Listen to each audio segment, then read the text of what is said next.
Bonjour et bienvenue sur Acta Fideis, votre nouvelle chaîne consacrée à l'étude des Écritures et la parole des prophètes passés et présents, pour mieux comprendre ensemble ce que cela signifie que d'être un disciple du Christ aujourd'hui.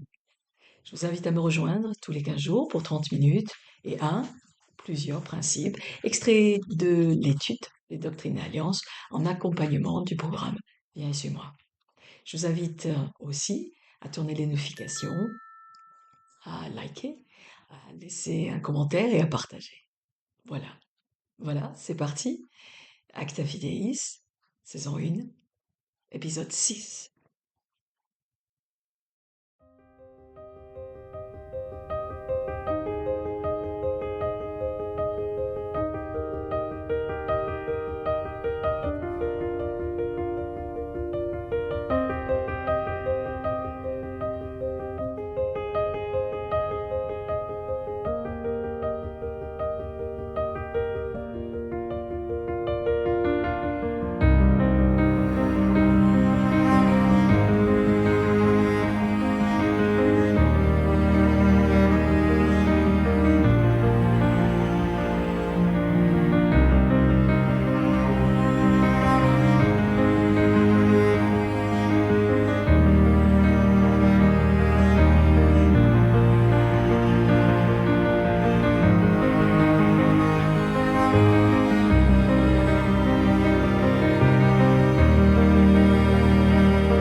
Eh bien, j'espère que vous avez tous passé de très belles fêtes de Pâques et que vous avez été profondément nourris par la parole de nos prophètes pendant la conférence générale.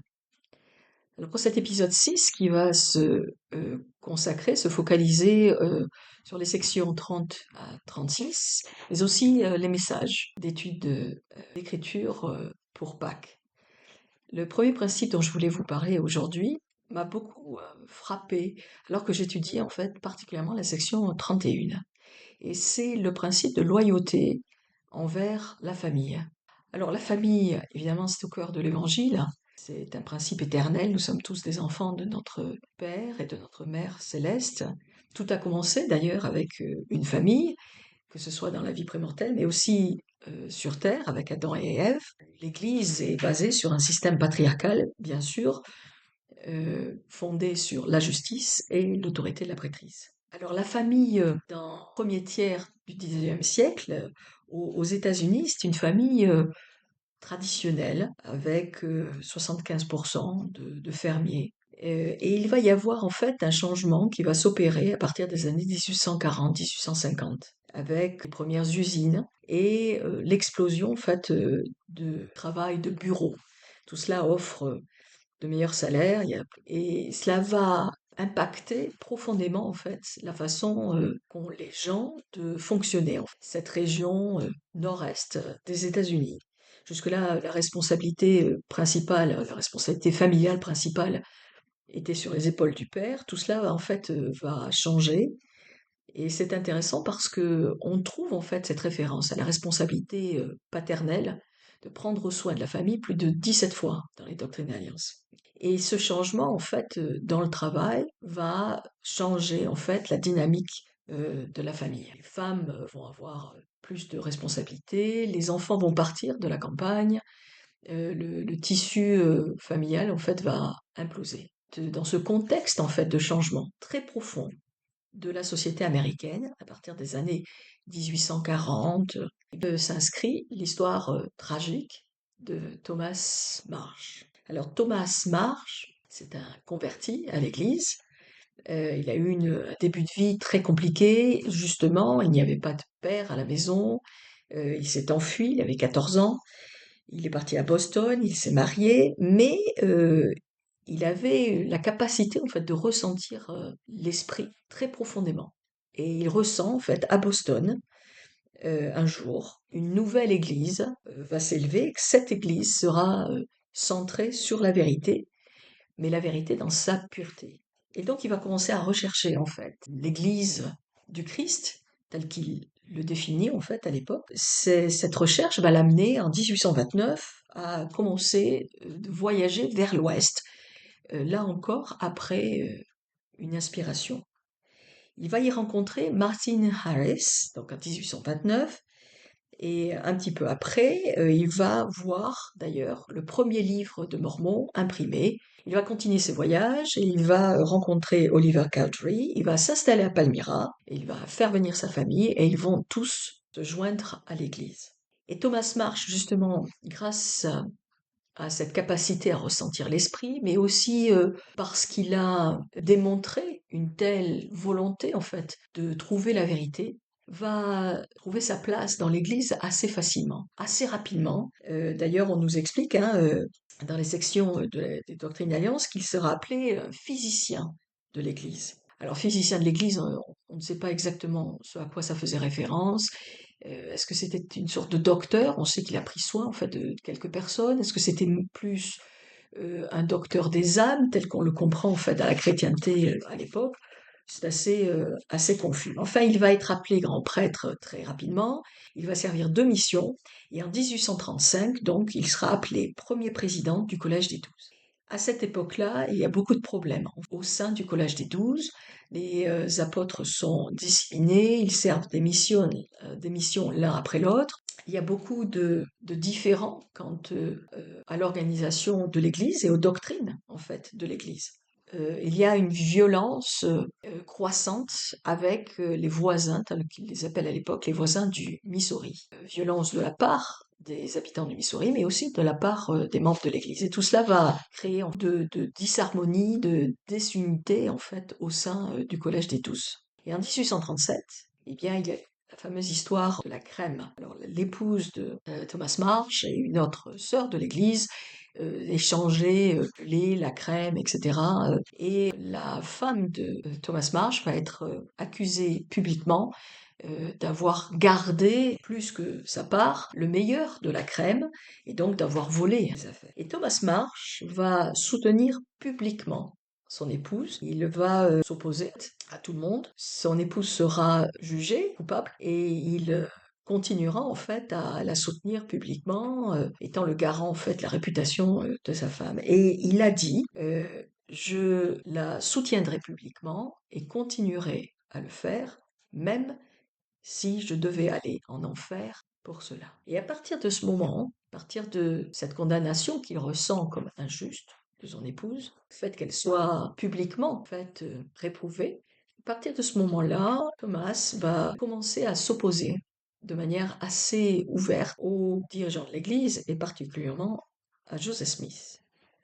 Il va s'opposer à certaines décisions, il va s'opposer d'ailleurs tellement qu'il va devenir une pierre d'achoppement pour l'Église.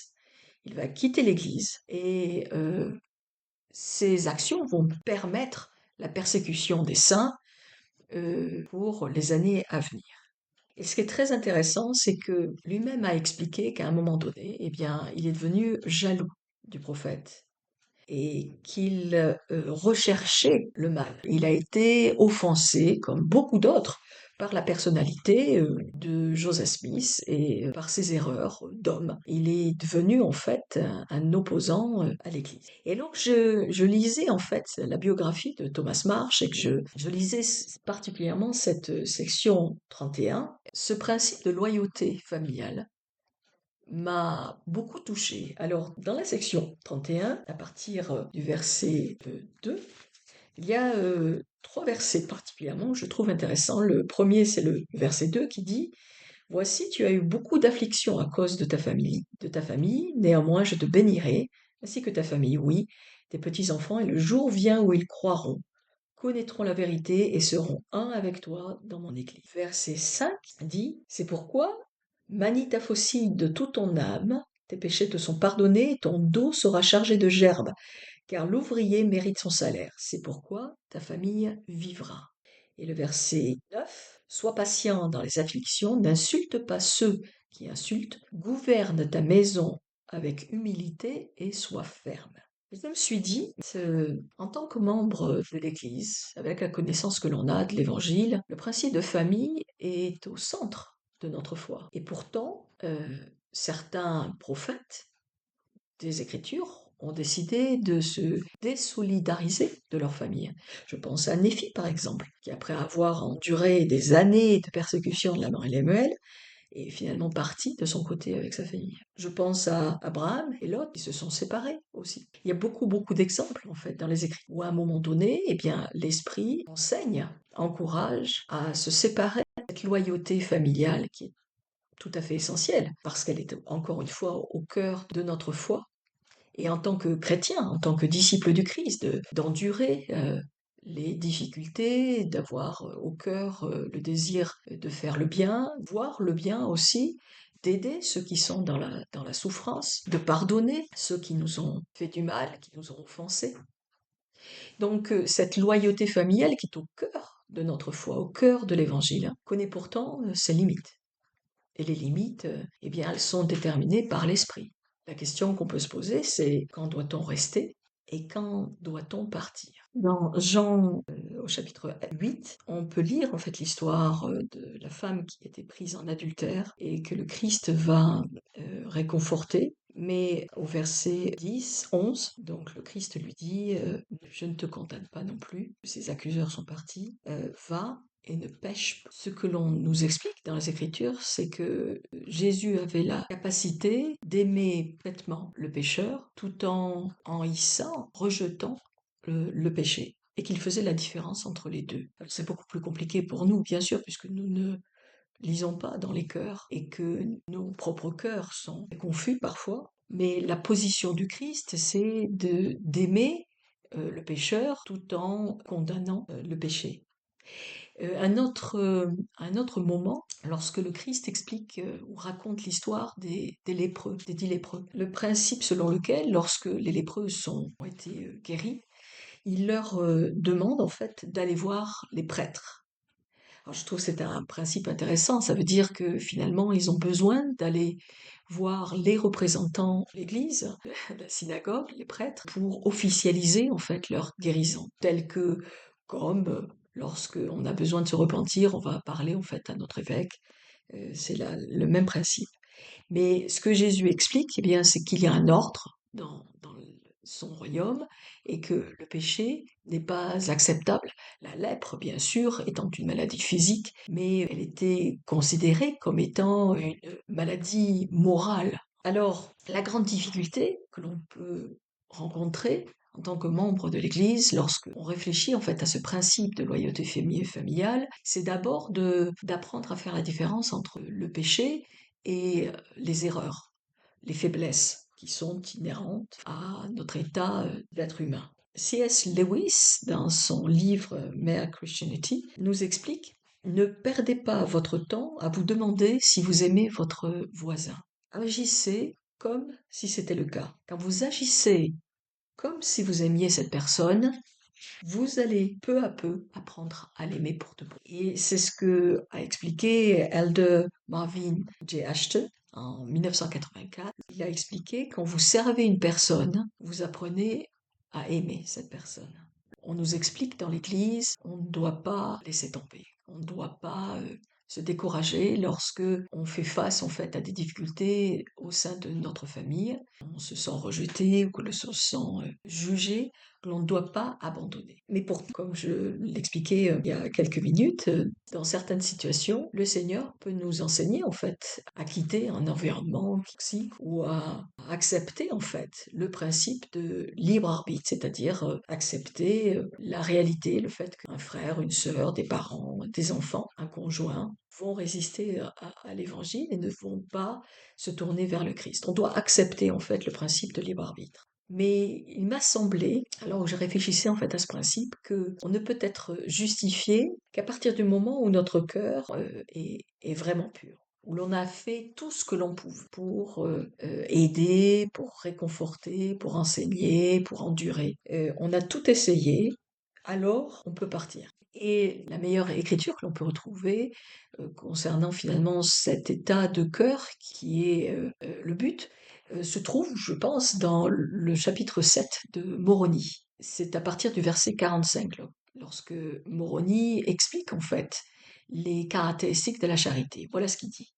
Et la charité est patiente, elle est pleine de bonté, elle n'est pas envieuse, elle ne s'enfle pas d'orgueil, ne cherche pas son intérêt, ne s'irrite pas, ne soupçonne pas le mal, ne se réjouit pas de l'injustice, mais se réjouit de la vérité, excuse tout, croit tout, espère tout, supporte tout.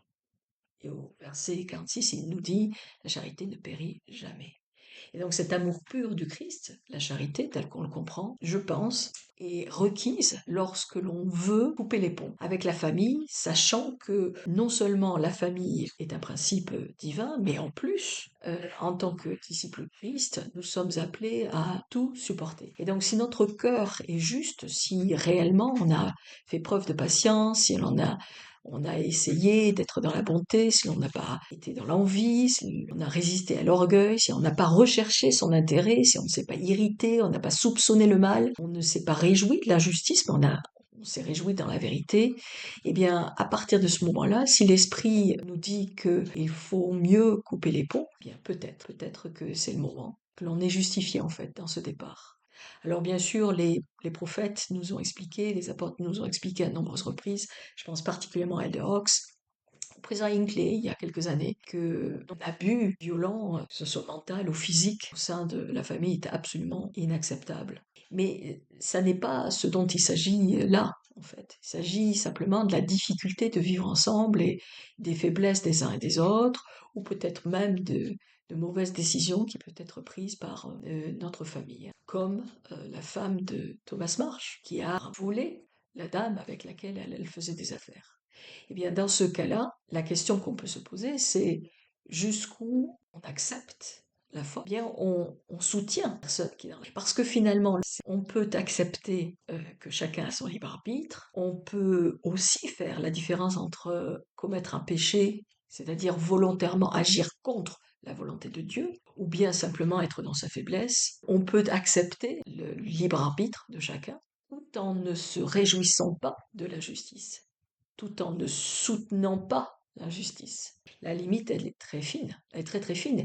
Et je crois que chacun de nous, membres de l'Église, qui avons un ou plusieurs membres de notre famille qui est peut-être en rébellion pour l'évangile du Christ, ou qui n'est pas membre du tout, qui n'a jamais accepté en fait les alliances de l'évangile, ou qui peut-être même est contre l'évangile du Christ. Chacun de nous, je pense, doit se poser cette question. Qu'est-ce que j'accepte et qu'est-ce que je n'accepte pas? Où sont mes limites? D'avoir cette capacité en fait à réfléchir et à juger de manière juste ce que l'on doit faire, c'est cas par cas, bien sûr. Il n'y a pas de formule toute faite.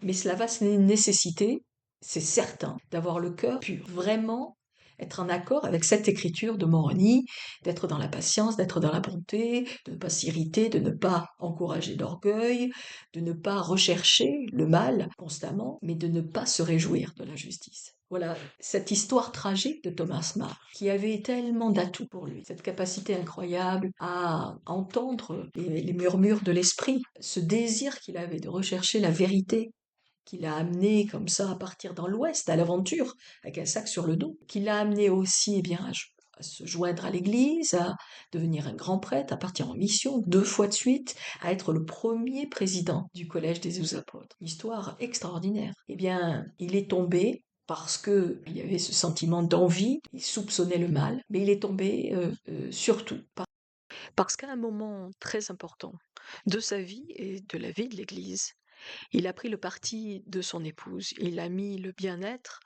et la réputation de son épouse avant ce qui était juste.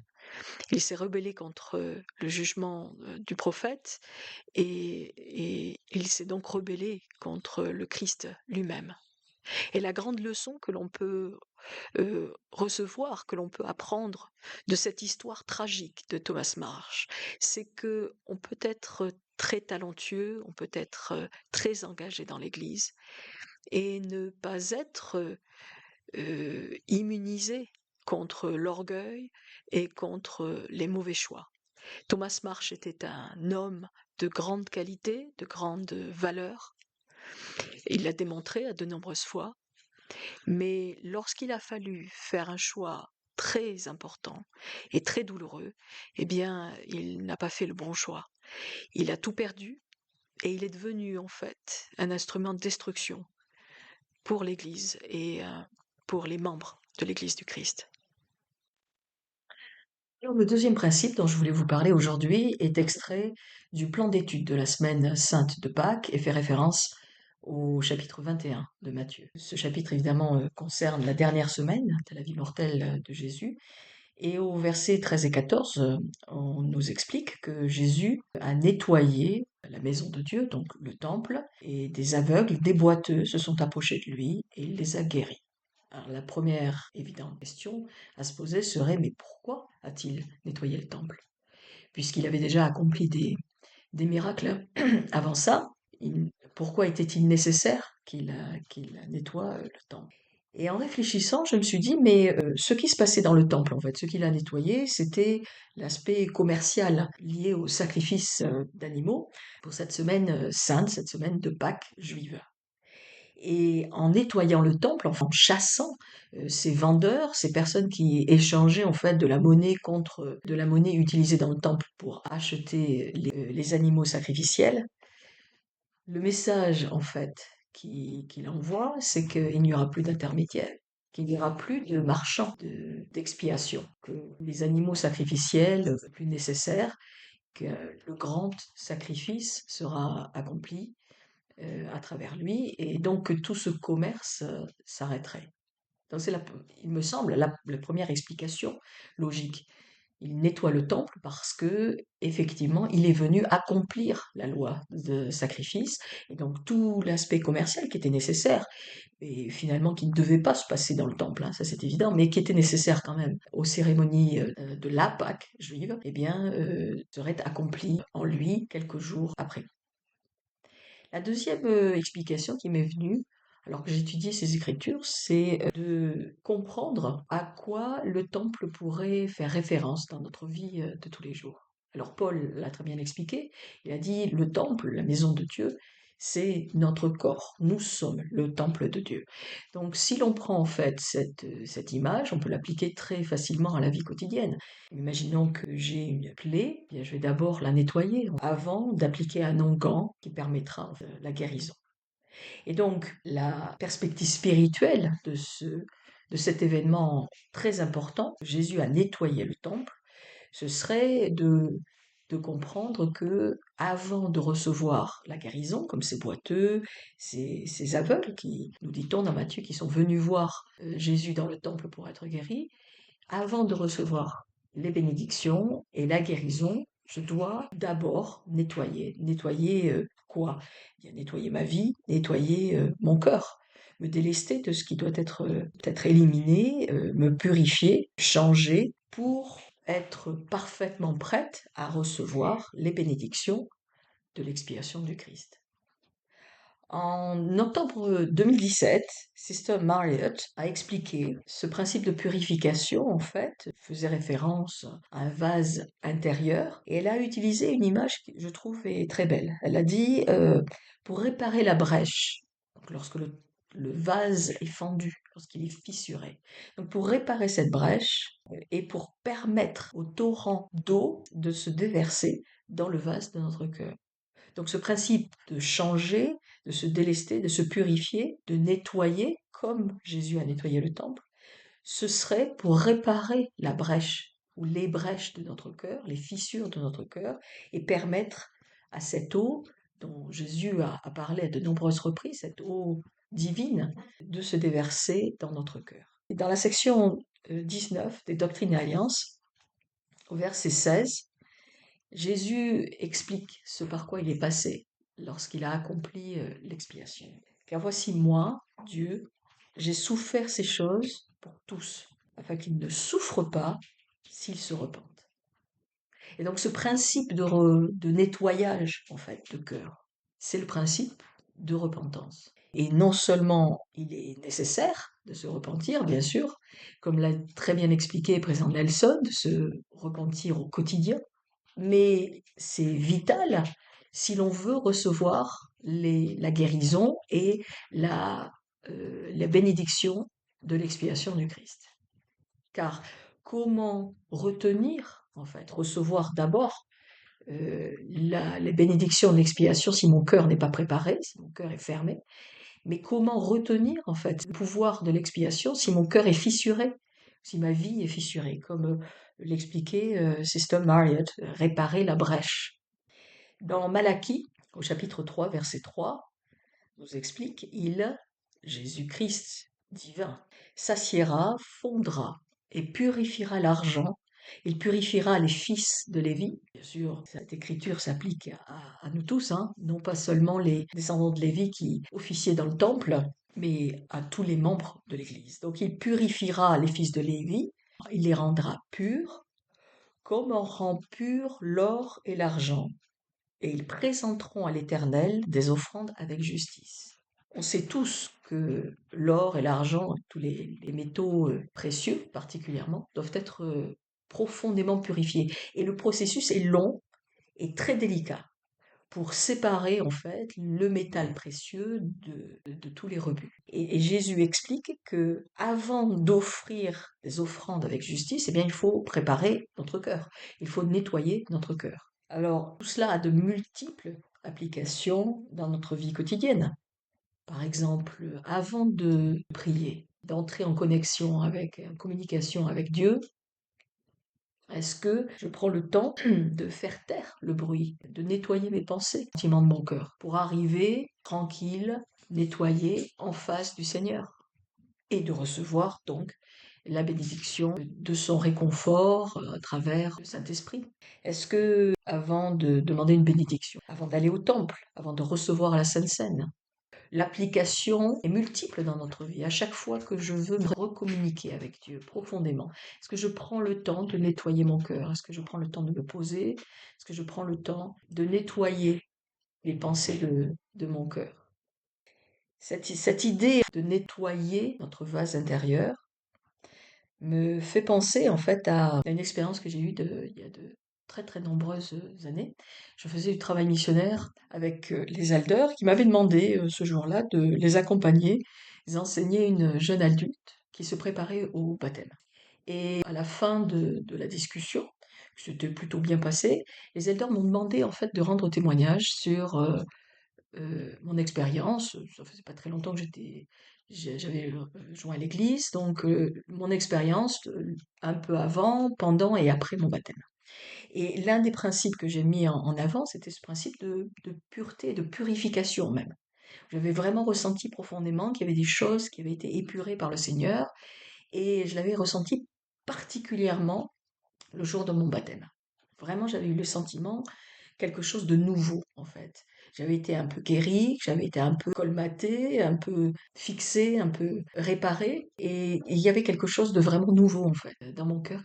Et à notre grande surprise, cette jeune femme a réagi de manière très violente à mon témoignage. Ce qu'elle a dit en substance, c'est mais comment osez-vous utiliser ce terme de purification? Ça a été utilisé dans le passé de manière très violente pour éliminer certaines personnes. Enfin, c'était complètement inattendu. Alors il y avait disons un fond très racial puisque cette jeune femme son papa était africain, donc certainement qu'elle a, voilà, apparemment elle avait des sentiments très forts par rapport à ça, par rapport à sa biracialité. Et ce principe de pureté, en fait, vraiment l'a heurté profondément. Donc je me suis excusée avec profusion, puis on a terminé, on est parti, les elders se sont excusés. Vraiment, on était tous très étonnés de ce qui s'est passé. La jeune femme a été baptisée, j'étais là à son baptême, c'était plutôt froide à mon égard, c'était pas très agréable. Et au bout de quelques semaines, en fait, non seulement elle a quitté l'église, mais elle a intenté un procès contre notre évêque. Cette histoire m'est revenue en tête la semaine dernière lorsque je préparais ce message et je me suis rappelé l'étonnement face à sa réaction lorsque j'avais expliqué ce principe de purification et de pureté. La question qu'on peut se poser, c'est pourquoi est-ce que le monde résiste-t-il tellement à cette idée de purification? Parce que c'est la réalité. Les jeunes gens, ils expliquent par exemple qu'ils suivent la loi de chasteté, qui est certainement le meilleur exemple de pureté, se sont rejetés. Il y a vraiment un rejet en fait de cette idée de pureté. Alors je me suis posé la question, pourquoi est-ce que c'est tellement compliqué à accepter? en réfléchissant, je me suis dit, mais la pureté est nécessairement liée, ou la purification est nécessairement liée au processus de repentance. On y revient. Et la repentance, ça, c'est délicat, parce que c'est déjà compliqué pour chacun d'accepter qu'ils aient commis des fautes, donc de dire pardon. Pour certains, c'est même carrément impossible. Mais c'est totalement insurmontable d'accepter le fait que non seulement on a commis une erreur, et donc les conséquences sont là, les résultats sont là, donc on ne peut pas les nier. Mais en plus, ce que l'on a fait, c'est qu'on s'est rebellé contre Dieu. Parce que commettre une erreur, c'est une chose. Mais pécher, c'est-à-dire agir contre la volonté de Dieu volontairement, ça c'est une autre. Je me suis dit en réfléchissant, mais certains ont beaucoup de mal à accepter leurs responsabilités, à accepter leurs erreurs, mais c'est profondément douloureux d'accepter le fait que on s'est rebellé contre Dieu. Spirituellement, il y a quelque chose de vraiment difficile à surmonter. Et il y a un rejet de cette souffrance qui est liée nécessairement à la repentance. Alors, lorsque la repentance est accomplie, tout comme ces boiteux, ces aveugles qui sont venus dans le temple nettoyer, voir le Christ et qui ont été guéris, si notre repentance est complète, on le sait, le Seigneur enlève le fardeau de la souffrance qui est lié à, à nos circonstances, à nos erreurs, à nos péchés. Il le prend. Mais il y a un processus par lequel on doit passer qui est douloureux. Et c'est se mettre face à soi-même, regarder en face les ténèbres de notre cœur et voir là où bien volontairement on s'est rebellé contre Dieu. Ça, la souffrance est insupportable. Donc ce rejet en fait de la souffrance et de la douleur qui précède en fait l'accomplissement de la repentance, ça c'est quelque chose en fait que le monde ne veut pas voir. Parce qu'il y a un rejet de la souffrance, il y a un rejet de la responsabilité. Et la responsabilité, parfois, est lourde et parfois est amère. Il y a un rejet de toutes ces choses-là. Et donc, lorsque le Christ nettoie le temple, non seulement il dit la guérison, la réparation de votre cœur ne passera plus par un animal sacrificiel, un rite, mais passera directement par moi. Donc je nettoie le temple de tous ces intermédiaires-là, je serai le seul intermédiaire avec Dieu. Mais aussi, il explique que si l'on veut être guéri, si l'on veut être béni, si l'on veut que notre vie soit réparée, nous devons nettoyer d'abord le cœur. Président Benson a très très bien expliqué ça dans son discours Le vase intérieur, dont j'ai parlé un petit peu plus tôt. Président Benson expliquait que le monde a tendance à vouloir changer les circonstances, les systèmes, les structures, pour changer ensuite la vie des personnes et les personnes elles-mêmes. Et le président Benson avait expliqué, mais le Christ, lui, travaille de l'intérieur vers l'extérieur. On travaille d'abord sur notre cœur, nos pensées, nos émotions, nos désirs, nos souhaits, et ensuite, eh bien, cela impacte nos circonstances, donc ça impacte les bénédictions que l'on reçoit, parce que c'est comme ça qu'on peut l'appliquer, et ça impacte ensuite tout notre environnement, parce que forcément, à partir du moment où notre cœur nettoyé a été guéri par le Christ, forcément cela va impacter notre environnement, notre famille, nos relations, notre travail. Je trouve que ce petit passage, en fait, dans Matthieu, dont on ne parle pas très souvent, on se focalise beaucoup sur le nettoyage du temple, en se demandant est-ce que le Christ était en colère ou pas, et on passe sous silence le fait que eh bien, des personnes ont été guéries après coup, parce que le processus avait été purifié, et il passait directement par le Christ maintenant, dans la maison de Dieu. Et c'est certainement lié à la raison pour laquelle le Christ a nettoyé le temple lors de cette dernière semaine de sa vie mortelle. Il est allé, il a nettoyé le temple, il était passé par le temple de nombreuses fois, mais quelques jours avant son sacrifice expiatoire, eh bien, il a nettoyé la maison de Dieu pour signifier venait d'accomplir en fait la loi de sacrifice. Voilà, j'espère que ces deux principes, que ce soit le principe de loyauté face à notre famille, et ce que ça veut dire finalement, et les limites que l'on peut mettre selon la loi du Seigneur, et les limites que l'on peut se fixer.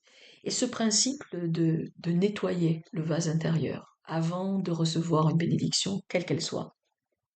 J'espère que ces deux principes vont nourrir votre cœur, justement, vont nourrir votre réflexion, votre étude des Écritures, en considérant la qualité de votre cœur avant de demander. Voilà. Je vous souhaite une belle journée et on se retrouve dans 15 jours. À bientôt.